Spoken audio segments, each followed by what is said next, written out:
Hi all, this is Deepika Manjunath. Welcome back to my YouTube channel. ಎಲ್ಲರೂ ಹೇಗಿದ್ದೀರಾ? Hope everyone are doing well.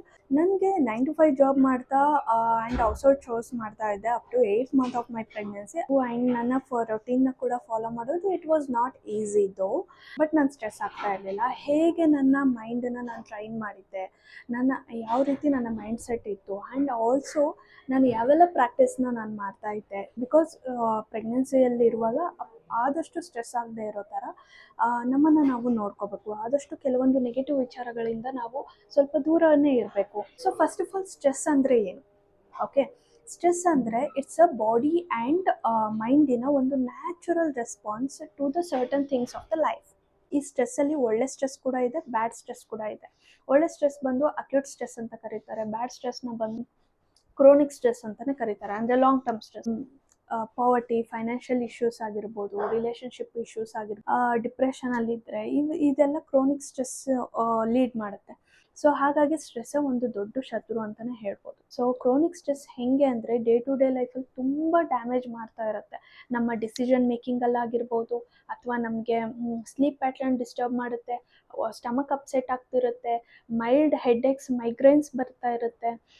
So weight loss ಆಗ್ತಾ ಇರುತ್ತೆ. ಕೆಲವರು ಬ್ಯಾಡ್ ಹ್ಯಾಬಿಟ್ಸ್ಗೂ addict ಆಗುವಂಥ ಸಾಧ್ಯತೆಗಳು ಜಾಸ್ತಿ ಇರುತ್ತೆ ಕ್ರೋನಿಕ್ ಸ್ಟ್ರೆಸ್ಸಿಂದ. ಸೊ ಕ್ರೋನಿಕ್ ಸ್ಟ್ರೆಸ್ಸು ಮತ್ತು ಬ್ಯಾಡ್ ಲೈಫ್ ಸ್ಟೈಲ್ ಹೇಗೆ ಅಂದರೆ ವೈಸ್ ವರ್ಸ ಥರ. ಬ್ಯಾಡ್ ಲೈಫ್ ಸ್ಟೈಲಿಂದ ಕ್ರೋನಿಕ್ ಸ್ಟ್ರೆಸ್ ಬರ್ತಾ ಇದೆನೋ, ಅಥವಾ ಕ್ರೋನಿಕ್ ಸ್ಟ್ರೆಸ್ಸಿಂದ ಬ್ಯಾಡ್ ಲೈಫ್ ಸ್ಟೈಲ್ಗೆ ಹೋಗ್ತಾ ಇದೀವೋ ಗೊತ್ತಾಗಲ್ಲ ನಮಗೆ. ಸೊ ಯಾವುದೋ ಒಂದು ವಿಚಾರಕ್ಕೆ ತುಂಬ ತಲೆ ಕೆಡಿಸ್ಕೊಂಡಿರ್ತೀರ, ಅಲ್ಲಿ ಸ್ಲೀಪ್ ಪ್ಯಾಟ್ರನ್ನೇ ಹಾಳಾಗಿರುತ್ತೆ. ನೀವು ಫೋನ್ ನೋಡ್ತಾ ಸ್ಕ್ರೋಲ್ ಮಾಡ್ತಾ ಸ್ಲೀಪ್ ಪ್ಯಾಟ್ರನ್ನ ಹಾಳು ಮಾಡ್ಕೊಂಡಿದ್ದರೆ ಸ್ಲೋ ಆಗಿ ನೀವು ಕ್ರೋನಿಕ್ ಸ್ಟ್ರೆಸ್ಗೆ ಹೋಗ್ತೀರಾ.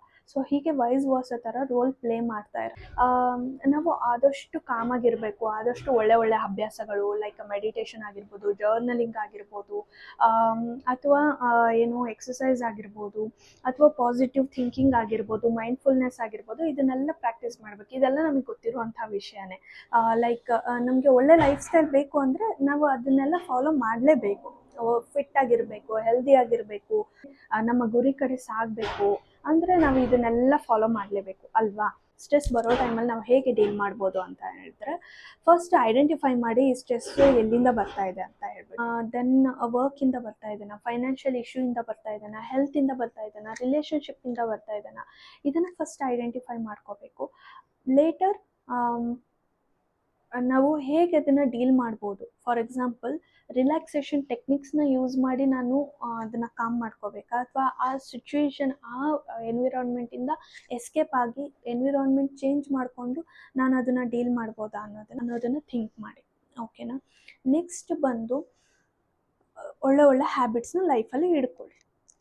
ಇನ್ ಕೇಸ್ ನಾನು ಆ ಥರ ಎಲ್ಲ ಒಳ್ಳೆ ಹ್ಯಾಬಿಟ್ಸ್ ಇಟ್ಕೊಂಡು ಸಮ್ಟೈಮ್ಸ್ ಸ್ಟ್ರೆಸ್ಫುಲ್ ಸಿಚುವೇಶನ್ ಬಂತು ಅಂತ ಅಂದರೆ ನಾನು ಯಾವ ರೀತಿ ಅದನ್ನು ಡೀಲ್ ಮಾಡ್ತಾ ಇದ್ದೆ. ಫಸ್ಟ್ ಥಿಂಗ್, ನಮಗೇನಾದ್ರು ತಲೆಯಲ್ಲಿ ನೆಗೆಟಿವ್ ಥಾಟ್ಸ್ ಅದ್ರ ಬಗ್ಗೆ ಓಡೋದಕ್ಕೆ ಸ್ಟಾರ್ಟ್ ಆದ್ರೇ ಸ್ಟ್ರೆಸ್ ಅನ್ನಿಸೋದಕ್ಕೆ ಸ್ಟಾರ್ಟ್ ಆಗೋದು. ಸೊ ಸಿಚುವೇಶನ್ಸ್ ಬಗ್ಗೆ ಆದಷ್ಟು ಪಾಸಿಟಿವ್ ಮಾತಾಡೋದನ್ನು, ಪರ್ಸೆಪ್ಷನ್ ಚೇಂಜ್ ಮಾಡ್ಕೊಳ್ಳೋದ್ರ ಕಡೆ ಗಮನ ಕೊಡ್ತಾ ಇದ್ದೆ. ಸೊ ನೆಕ್ಸ್ಟ್ ಬಂದು breathing techniques like 5 long breathe in and breathe ಔಟ್ಸ್ನ ಮಾಡ್ತಾ ಇದ್ದೆ. ಥರ್ಡ್ ಈಸ್ 1 2 3 4 ಅಂತ ಕೌಂಟ್ ಮಾಡೋದು. ಟೈಮ್ಸ್ ಏನಾಗುತ್ತೆ, ಫಾಸ್ಟಾಗಿ ಸಿಟ್ಟು ಬಂದರೆ, ಅಥವಾ ಕೋಪ ಇದ್ದರೆ, ಅಥವಾ ಸ್ಟ್ರೆಸ್ಫುಲ್ ಪ್ಯಾನಿಕ್ ಆಗಿದ್ರೆ ಫಾಸ್ಟಾಗಿ ಕೌಂಟ್ ಮಾಡ್ತಾ ಇರ್ತೀವಿ. ನೋ, ನಾವು ಸ್ಲೋ ಆಗಿ ಕೌಂಟ್ ಮಾಡೋದಕ್ಕೆ ಟ್ರೈ ಮಾಡಬೇಕು, ಎಷ್ಟಾಗುತ್ತೋ ಅಷ್ಟು ಸ್ಲೋಗೆ. ಸೊ ಅವಾಗೇನಾಗುತ್ತೆ, ಥಾಟ್ಸ್ ಎಲ್ಲ ರಶ್ ಆಗ್ತಾ ಇರುತ್ತೆ. ಅದನ್ನು ಸ್ಲೋ ಡೌನ್ ಮಾಡಿದಾಗ ನಮಗೆ ಒಳ್ಳೆಯದನ್ನು ಥಿಂಕ್ ಮಾಡೋದಕ್ಕೆ ಪಾಸಿಬಿಲಿಟೀಸ್ ಬರುತ್ತೆ. ಅಂದರೆ ಬ್ರೈನಲ್ಲಿ ಸ್ವಲ್ಪ ಸ್ಪೇಸ್ ಸಿಗುತ್ತೆ, ಏನಾದರೂ ಬೇರೆದನ್ನು ಥಿಂಕ್ ಮಾಡೋದಕ್ಕೆ, ಬೇರೆ ಕಡೆ ಡೈವರ್ಟ್ ಆಗೋದಕ್ಕೆ, ಅಥವಾ ಅದೇ ವಿಷಯದ ಬಗ್ಗೆ ಪಾಸಿಟಿವ್ ಆಗಿ ಥಿಂಕ್ ಮಾಡೋದಕ್ಕೆ ಫಸ್ಟ್ ಸ್ಲೋ ಡೌನ್ ಆಗಬೇಕು. ಅದು ಬ್ರೀದಿಂಗ್ ಮತ್ತು 1 2 3 4 ಕೌಂಟ್ ಮಾಡೋದ್ರಿಂದ ಹೆಲ್ಪ್ ಆಗುತ್ತೆ. ಓಕೆನಾ. ಈ ರೀತಿ ನಾನು ಮಾಡ್ತಾಯಿದ್ದೆ. ನಾವು ಸಾಂಗ್ಸ್ ಕಡೆ ಶಿಫ್ಟ್ ಆಗ್ಬೋದು, ಸಾಂಗ್ಸ್ ಹೇಳೋದನ್ನಾಗಿರ್ಬೋದು, ಈ ರೀತಿ ನಾವು ಮಾಡ್ಬೋದು. ಸೊ ನಾನು ಈ ರೀತಿ ಫಾಲೋ ಮಾಡ್ತಾಯಿದ್ದೆ.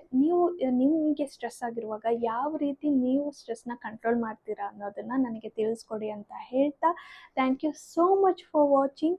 Stay tuned for my next video. Until then, bye.